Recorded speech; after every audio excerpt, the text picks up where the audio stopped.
In this video, we're going to talk about t-tests. So first, let's talk about the purpose. Why would you ever do a t-test? So the purpose of a t-test is to see if there's a difference in the means of two groups.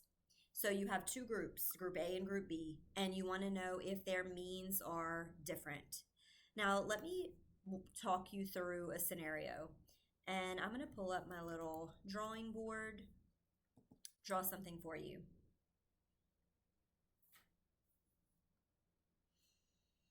Okay, so let's pretend in our organization we had two groups of employees. We had a group who went through training. So this is my trained group over here. And we have another group who went through no training. So these people did not.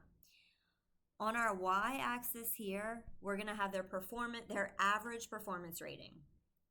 Let's say the trained group had an average performance rating of 4.0 out of 5. Let's say that the employees that did not go through training had an average performance rating of 3.9. Did the training help? That's my question for you. Did the training help?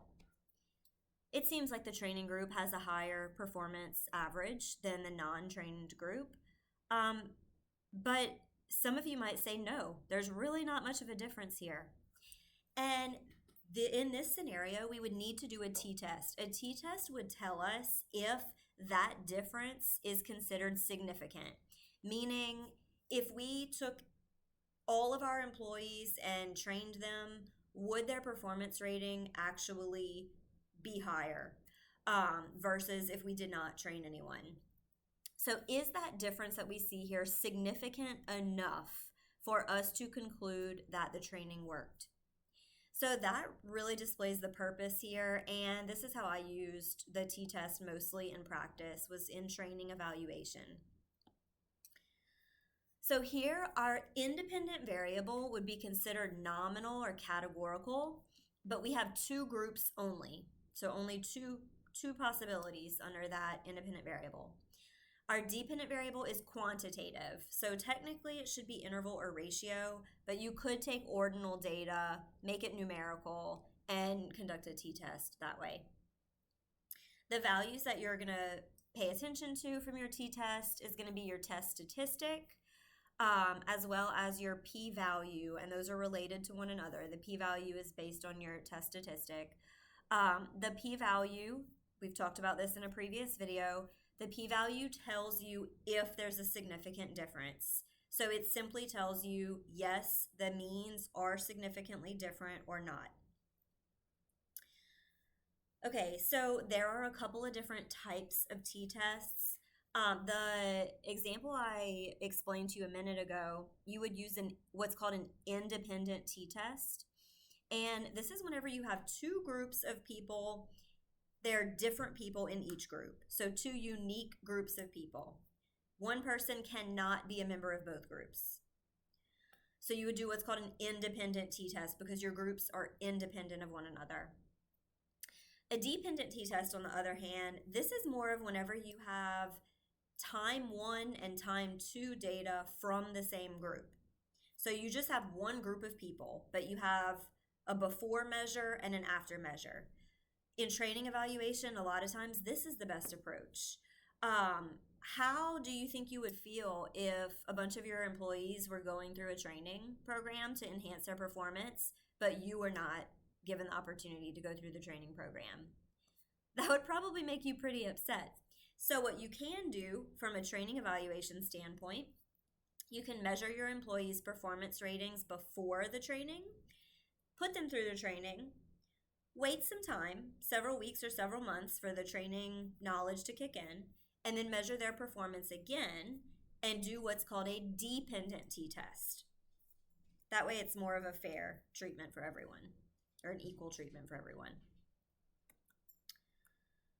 A couple of assumptions. So if you don't meet these assumptions, then your data might be invalid. Your results may be invalid.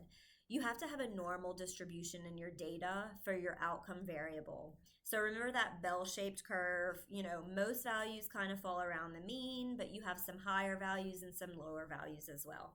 So you have to have variation like that in your data. And then adequacy of sample size. So make sure you have enough people, places, or things, whatever your population of interest is. Make sure you have enough in your sample size. A few examples here. I want to read through these questions. They can all be tested using a t-test. I want you to think through, would you use an independent or a dependent t-test? Is there a significant difference in the average sales for salespeople who completed a training program versus salespeople who didn't?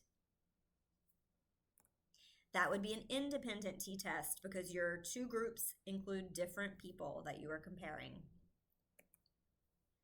Are sales higher after a team goes through a training program compared to before they went through the training program?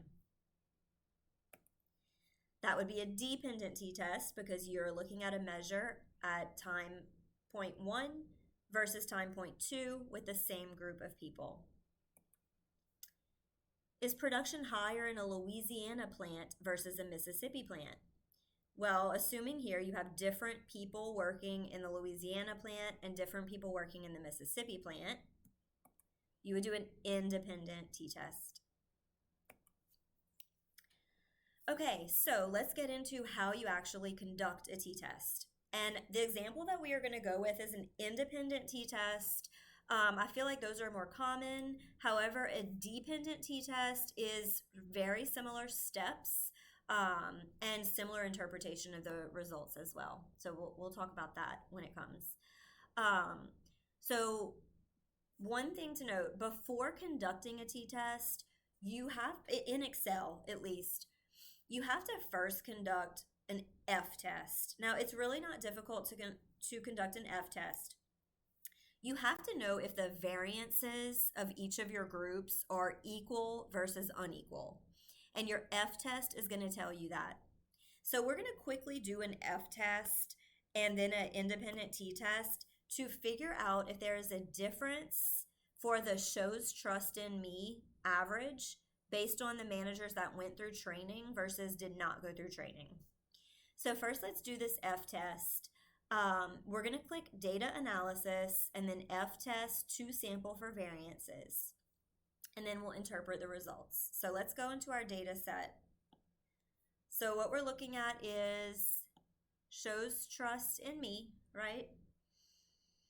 And manager training. So we're using these two right here. So the first thing that you need to do, your data might look a little different from mine because I already sorted it. You need to sort your data based on your groups.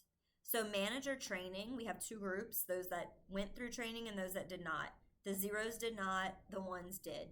So I want you to use your filter here and sort smallest to largest. Then you are going to go to Data, Data Analysis, and you're going to find the F-test to sample for variances. You're going to click OK. Your variable 1 range, you are going to highlight the data under show trust in me where you see zeros for manager training. So you're highlighting the data for the managers that were not trained. Okay, so you're just going to scroll down until you start seeing ones. You want to stop at that very last zero, which happens to be row 324. So let's remember variable 1 is the managers who did not go through training. Now variable 2, I'm going to click in this little box and I'm going to highlight all the data for the ones. Those are the managers that did go through training. And you are not highlighting the ones, you are highlighting the data for the outcome variable for everyone that had a 1. Keep that in mind. So then I'm going to click labels and click OK. And I did something wrong. The reason why I know I did something wrong is because I have a 5 and a 4 right here. And that should say variable 1, variable 2. So I'm going to go back here and try again. F2 sample for variances. I should not have chosen labels. Labels would have been good to check if we would have had our data in two columns with labels at the top, which our data was not organized that way. So do not check labels. And click OK. All right, so here we go. This looks correct. So here we can see, remember variable 1, those were the managers who did not go through training. So I'm going to relabel this. Variable 2, this is training. So here you can see their means. So the managers who did not go through training, they had a mean of 2.42. The managers who went through training, they had a mean of 4.14. You can see their variances here. And observations, that would be the sample size for each group, the degrees of freedom for each group, and here we have the F-test statistic and the p-value. Now, for this test, if your p-value is less than 0.05, that means the variances are significantly different. So I have a note of this here on this slide. If the F-test is significant, our p is less than 0.05, the variances are significantly different. If the F-test is not significant, so if our p-value is more than 0.05, that is telling us that the variances are not significantly different. They are equal. So in this case, once again, we're looking at this p-value, 0.0007. That is less than alpha of 0.05. So our variances are different. We have unequal variances. So now we're going to run the t-test that says unequal variances. So let's go back into our data. We're going to do our t-test now. So data analysis, we are going to choose the t-test that says unequal variances. So that is completely based on that F-test result. Since our F-test p-value is less than 0.05, our variances are unequal. Now, if we would have had a p-value of more than 0.05, we would have chosen this one right above. And if we were doing a dependent t-test, you would choose this t-test paired to sample for means. So click OK, and then you're going to go through the same steps that you did to do the F-test. Our variable 1 range, we're going to highlight our data for the managers who did not go through training. So it's down to, I think, row 300. Let's see.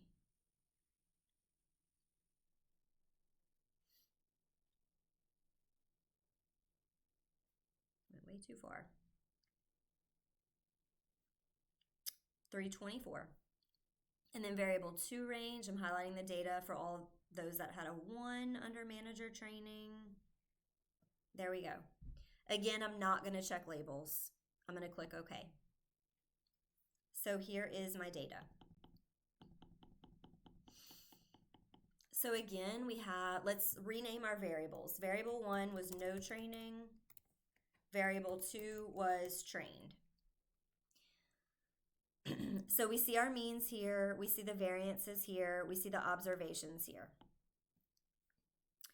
Our t-test statistic, we're going to need that whenever we write up the results. So negative 15.39 approximately. Then you're going to see 2 p-values, one for a one-tail test, so let me highlight that, and a different one for a two-tail test. Let's talk about the difference. With a one-tail test, that is whenever you have a specific hypothesis about one group being higher than the other.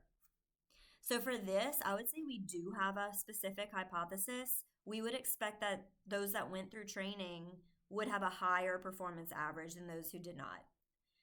Now, a two-tail test, that would be if you have no specific hypothesis about an increase or a decrease, you're just kind of testing if the means are different in any way. You don't know which group would be higher than the other. So maybe if you were comparing 2 different training programs, training program A and training program B, and you don't really know which one probably performed higher, you would do a two-tail test.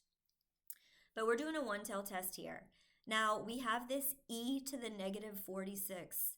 That means you move your decimal place to the left 46 times. So this is a very, very, very small number, definitely less than alpha. So when our p-value is less than alpha, and here's a snip of the results here, and look at this red bold text up here. When your p-value is less than 0.05 alpha, that means there is a significant difference in the means of the two groups. So we did find a difference here, and based on these means that we see, the trained managers outperformed the untrained managers. So the training really did seem to help in this case. On this slide, I have everything marked in red for what it is that you're looking at. I even have a note about when you would use the two-tail test. When you write up the results, typically the means and the standard deviations are reported for each group. Excel only gives you the variances, but remember that to get the standard deviation, you just take the square root of the variance. So you will have to do that. You're also going to have to write up the sample sizes, the t-test statistic, the p-value, and I have an example of how to write up the results on this slide here. So we'll get to that in 1 second. Let me go back to this p-value slide. Just to refresh your memories again on the p-value. So like I said in red right here, if the p-value is less than 0.05, you're going to conclude there's a significant difference. With a t-test, a two-tailed t-test, it's similar for a one-tailed t-test, but with a two-tailed t-test, you are plotting the difference between the means in the center of the distribution. So that's that 0 right in the center of the distribution. Then you are looking at what is the difference between your two sample means. If it is somewhere in this vicinity around 0, you're going to say the difference is equal to 0. But if it's somewhere way out here in yellow, you're going to say the difference is not equal to 0. In other words, there is a significant difference. So this is just straight from QBA 283, just to hopefully kind of refresh your memory a little bit on what we're doing here. Okay, so how do we write up the results? You can use this as a template. We would say something like, an independent samples t-test was conducted to determine whether ratings of managers showing trust differed depending on whether the managers were in the trained group or the untrained group. So that first sentence really just tells you, what test you did and what you examined with it.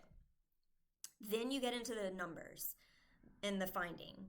There was a significant difference. So since our p-value is less than 0.05, there was a significant difference in the ratings for those who were trained. In parentheses, I have the trained managers mean, M equals 4.12, comma, their standard deviation. So remember the square root of the variance.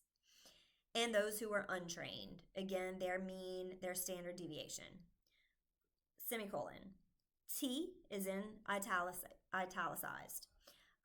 In parentheses, we have the degree of freedom, the DF in the output, equals, this is our actual t-test statistic, comma, P italicized, and then you just put either less than or greater than 0.05, depending on what the result was.